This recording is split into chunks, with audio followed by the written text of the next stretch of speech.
হযরতে বেলাল রাদিয়াল্লাহু তাআলা আনহু, আল্লাহ নবী যখন দুনিয়া থেকে বিদায় হয়ে গিয়েছেন, হযরতে বেলাল তার যেই গাঁটটি ছিল, কাপড় ছিল, সবগুলো একটা গাঁটটির মধ্যে লইয়া, মাথার মধ্যে লইয়া সাহাবায়ে কেরামের কাছে চলে গেল। সাহাবায়ে কেরামকে ডাক দিয়ে বলেন, সাহাবীরা, আমি দামেস্কে থেকে এসে কালিমা পরে মুসলমান হয়েছিলাম। আল্লাহর পয়গম্বর দুনিয়ার জমিনের মধ্যে নাই। আমি আজান দিলে আমার নবী নামাজ পড়াইতো, আজকে আজান দিব, নবী নামাজ পড়াইব না। সুতরাং সেই জমিনের মধ্যে নবী নাই, যেই জায়গার মধ্যে আজান দিলে নবী নামাজ পড়াবে না, ওই জায়গার মধ্যে আমি থাকবো না, চলে যাব। সাহাবায়ে কেরাম ডাক দিয়ে কয়, ও বেলাল, নবী নাই, তোমাকে দেখে আমরা মনটাকে সান্ত্বনা করতাম। বেলাল, তুমিও কি চলে যাইবা? আল্লাহর পয়গম্বরের সাহাবী হযরতে বেলাল বলে, না না না, এখানে থাকতে পারবো না। বেলাল চোখের পানিগুলো ছেড়ে ছেড়ে কান্না করে চলে গেলেন দামেস্কের আফ্রিকার জঙ্গলের মধ্যে। ওইখানে যাওয়ার পরে একদিন নয়, 2 দিন নয়, বহুদিন হয়ে গিয়েছে, 6টা মাস চলে গিয়েছে। হযরতে বেলাল ঘুমিয়ে আছে, হঠাৎ করে স্বপ্নে দেখে আল্লাহর পয়গম্বর চলে আসছে। আল্লাহর পয়গম্বর ডাক দে বলে, বেলাল, দুনিয়ার কত মানুষ আইসা আমি রাসূলের দরবারের মধ্যে সালাম দেয়, বেলাল তোর একটা সালামও পাই না। ও বেলাল, তুই কি আমি রাসূলের সাথে রাগ করেছস? বন্ধুরা, আমার এই কথা বলার পরে হযরতে বেলালের ঘুম ভেঙে যায়। হযরতে বেলাল আবার গাঁটটি মাথার মধ্যে লইয়া মদিনার পথে রওনা হয়েছে। যখন বেলাল আসে, সারা মদিনার মধ্যে খবর পৌঁছলো, ও মদিনাবাসী, বেলাল আসছে। সমস্ত মদিনাবাসী দৌড়াইয়া আখিরি জামানার পয়গম্বরের সাহাবী বেলালের কাছে যায় আর ডাক দে বলে, বেলাল শোনো, ও বেলাল, তুমি আর রাসূল কি আসবে? বেলাল ডাক দিয়ে কয়, না, নবী আসবে না, আসছি নবীর রওজাটা দেখার জন্য। সাহাবায়ে কেরাম দৌড়ে আসলো বেলালের কাছে। নবীজির 2 জন সাহাবী ছিল, নবীজির আদরের 2 নাতি হযরতে হাসান, হযরতে হুসাইন দৌড়ে চলে আসছে নবীর কাছে। নবীর সাহাবী বেলালের কাছে আইসা 2টা হাতের মধ্যে ধরে ডাক দিয়ে কয়, বেলাল, ও বেলাল, নানা দুনিয়া থেকে বিদায় হয়ে গিয়েছেন। বেলাল, তুমিও চলে গিয়েছো, বহুদিন পরে তোমাকে পেয়েছি। ও বেলাল, আজকে একটু আজান দাও না, তোমার আজানটা শুনে আমরা আমাদের মনকে সান্ত্বনা করব। ও ইব্রাহিমপুরের মুসলমান, গভীর মনোযোগ দিয়ে শোনো। আল্লাহর নবীর সাহাবী হযরতে বেলাল তাদের 2 জনের আবদার রাখতে যাইয়া পাহাড়ের উপরে উঠে গেলেন। পাহাড়ের উপরে ওইটা হযরতে বেলাল আল্লাহু আকবারের আজানের ধ্বনি দিয়েছে।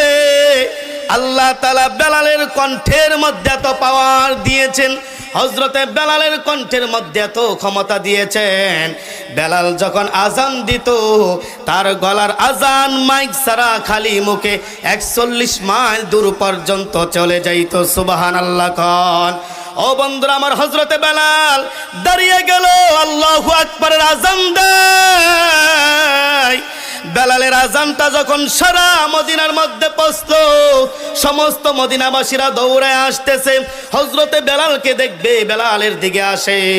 ও বন্ধুরা আমার, নারীগুলো তার সন্তানকে ফালাইয়া দিয়া, মা তার সন্তানকে ফালা দিয়া, বাবা তার স্ত্রীকে ফালাইয়া দিয়া, সন্তানকে ফালা দিয়া সবাই দৌড়ায় আসে, মদিনার দিকে আসে। আল্লাহর নবীর সাহাবী বেলাল আসছে। সাহাবীদের মনের মধ্যে ধারণা, যেহেতু আল্লাহর পয়গম্বরের সাহাবী আসছে, মনে হয় রাসূল আসবে। কিন্তু হযরতে বেলাল যখন আজান দিয়েছে, বেলাল সবটা আজান দিতে পারে নাই। হযরতে বেলাল পুরো আজান দিতে পারে নাই। হযরতে বেলাল যখন আশহাদু আন্না মুহাম্মাদুর রাসূলুল্লাহ বলছে, বলার সাথে সাথে হযরতে বেলাল অজ্ঞান হয়ে হয়ে জমিনের মধ্যে পড়ে গিয়েছে। ও বন্ধুরা আমার, তাকে দেখো নবীর সাহাবীরা কেমন ভালোবাসতো। আমরা তো আজকে ভালোবাসি, মুখ দিয়ে বলে আমরা নবীকে ভালোবাসি, নবীর জন্য জীবন দিতে রাজি আছি, কিন্তু যখন বাংলার জমিনের মধ্যে নাস্তিক বেঈমানগুলো আমার নবীকে নিয়ে গালি দেয়, আমার নবীকে নিয়ে বাজে মন্তব্য করে, তখন এই দেশের যারা বলে নবীকে ভালোবাসি তাদেরকে রাজপথের মধ্যে দেখা যায় না। ও বন্ধুরা আমার, ইব্রাহিমপুরের মুসলমান শোনো, আমাদেরকে যদি আমাদের নবীর জন্য ডাক দেয়, নবীর জন্য জীবন দিতে হবে, নবীর জন্য রক্ত দিতে হবে, নবীর জন্য কাফনের কাপড় পরতে হবে। কোন কোন মুসলমান তৈয়ার আছো? একটা হাতও নিচে রাখবেন না, দুইটা হাত তুলে দেখায়া দেন আমরা আমাদের জীবনের চাইতে রাসূলকে বেশি ভালোবাসি। ঠিক কিনা চিল্লা কও।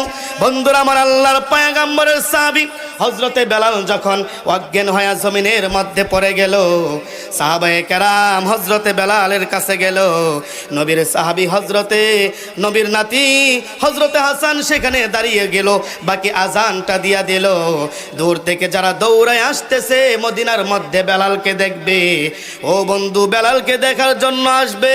দূর থেকে মানুষ বলে, কিরে বেলালের কণ্ঠে অর্ধেক আজান শুনেছি, আর আজান কোথায় শোনা যায় না, মনে হয় রসুল আসছে। বেলাল আজান দিয়া, আজান বাদ দিয়া রসুলের সাথে সাক্ষাৎ করে, চলো না আমরা আরো দ্রুত চলে যাই। সমস্ত মানুষগুলি বেলালের কাছে চলে আসলো। দেখে হযরত বেলাল অজ্ঞান হয়ে জমিনে পড়ে আছে। বেলালকে তোলা হলো, জিজ্ঞেস করা হলো, ও বেলাল কি হয়েছিল তোমার? অজ্ঞান হয়ে যাওয়ার কারণটা কি? হযরতে বেলালকে এই কথা বলার পরে বেলাল ডাক দিয়ে বলে, সাহাবীরা তোমরা নবীর নাম শুনলে তোমার নিজেকে ঠিক রাখতে পারো, আমি বেলাল নবীর নাম শুনলে আমাকে ঠিক রাখতে পারি না। আমি বেলাল নবীর নামটা উচ্চারণ করলে আমার চেঞ্জ ঠিক থাকে না, অজ্ঞান হয়ে জমিনে পড়ে যায়। আল্লাহু আকবার বলেন।